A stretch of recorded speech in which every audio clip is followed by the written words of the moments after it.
Hello students, welcome to my YouTube channel.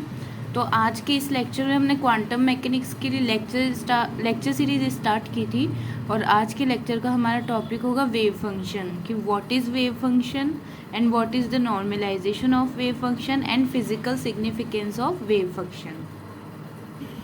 So let's just start. Firstly देखते हैं what is wave function.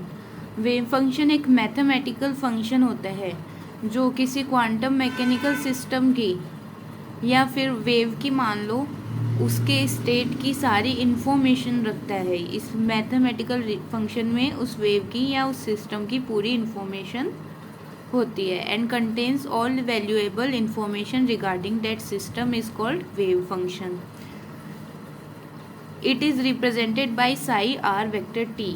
इसे psi r vector t से represent करते हैं। The wave function psi r vector t is a complex quantity. ये complex quantity होती means x plus iota y की form में लिखी जाती है।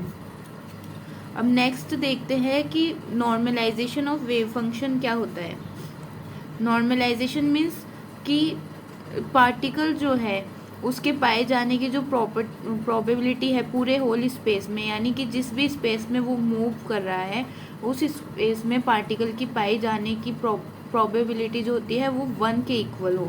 तो the probability of finding the particle at time t in whole space is unity.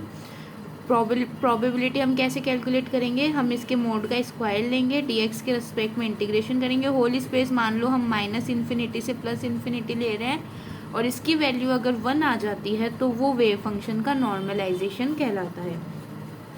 अब हम इसके फिजिकल सिग्निफिकेंस की बात कर लेते हैं कि what is the physical significance, यानी कि हमारे कहाँ काम आता है। Psi r vector t has no physical significance.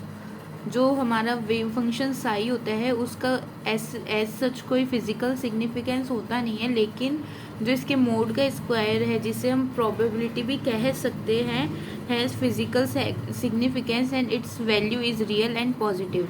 और इसके मोड स्क्वायर की वैल्यू रियल एंड पॉजिटिव होती है, ना कि इमेजिनरी जो हम इसके मोड स्क्वायर लेते हैं उसकी। अब हम 1 डायमेंशनल स्पेस यानी कि एक विमीय स्पेस या 1D स्पेस के बारे में बात करते हैं। तो जो 1D स्पेस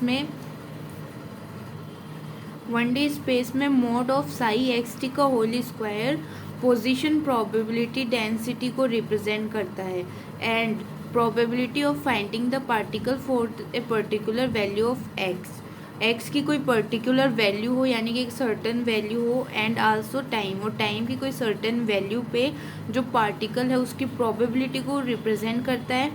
और आल्सो इसे हम ऐसे भी कह सकते हैं position probability density.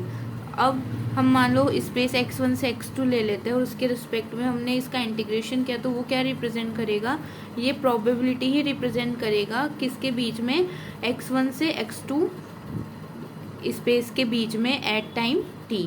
Okay students, तो ये वेव फंक्शन के बारे में आपके सिलेबस से रिलेटेड जो भी इंफॉर्मेशन थी वो मैंने इस क्लास में कवर कर दी है।